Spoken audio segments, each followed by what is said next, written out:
بسم الله الرحمن الرحيم. اللهم صل على سيدنا محمد. بنرحب بكم في قناتكم يوميات زملكاوي.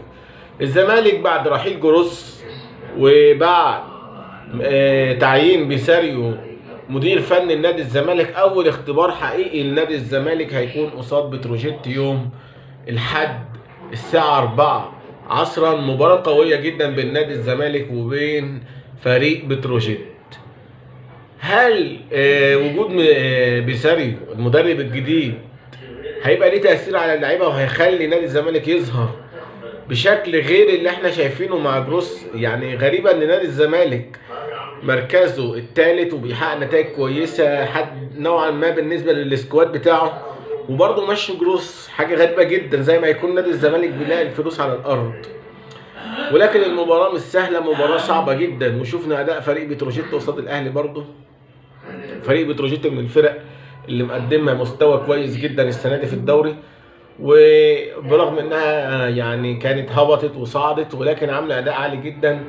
وللاسف بقينا دلوقتي اي فريق بيلاعب نادي الزمالك بنعمل له حساب، بعد ما كان نادي الزمالك بطل من ابطال الدوري وضامن على الاقل المركز الثاني. دلوقتي بقت المنافسه قويه جدا وشرسه ما بين الاهلي والزمالك وبيراميدز، اللي السنه دي بسم الله ما شاء الله بيراميدز متصدر الدوري. ولولا الظروف اللي حصلت في ماتش الاهلي وكان بيراميدز كسبان، بس لولا طرد احمد توفيق كان زمان بيراميدز كمان متصدر الدوري بفارق 4 نقط، يعني كان هيبقى ضمن بطوله الدوري بنسبه كبيره. ولكن لسه نادي الزمالك بيحارب باقل الامكانيات المتاحه عنده، وان شاء الله يوم الاحد ماتش الزمالك وبتروجيت نادي الزمالك يقدر يحقق نتيجه ايجابيه عشان تبقى تشجيع للجمهور قبل مباراة القمة. مش عارف والله ازاي الزمالك هيلاعب بن شرقي وهيلاعب قفشه وحسين الشحات وامام عاشور وجراديشار واسامه ابو علي وعلي معلول. بصراحة فريق الاهلي عنده امكانيات قوية جدا وصعب جدا ان الزمالك يكسبه، غير بقى بضربة حظ زي ما حصل في السوبر الافريقي كده.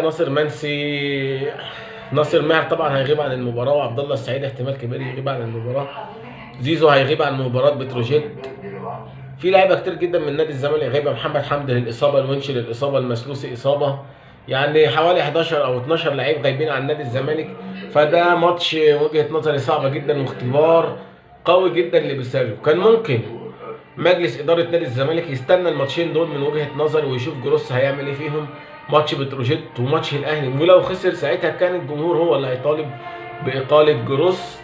ولكن بالتوفيق للمدرب الجديد ان شاء الله، رغم ان انا معارض جدا لاقاله جروس، لان الراجل على قد السكواد عامل نتائج كويسه جدا وعامل اداء كويس على قد السكواد اللي موجود. ما ننساش اصابه ناصر ماهر واصابه عبد الله السعيد مأثره على الفريق بصوره كبيره جدا.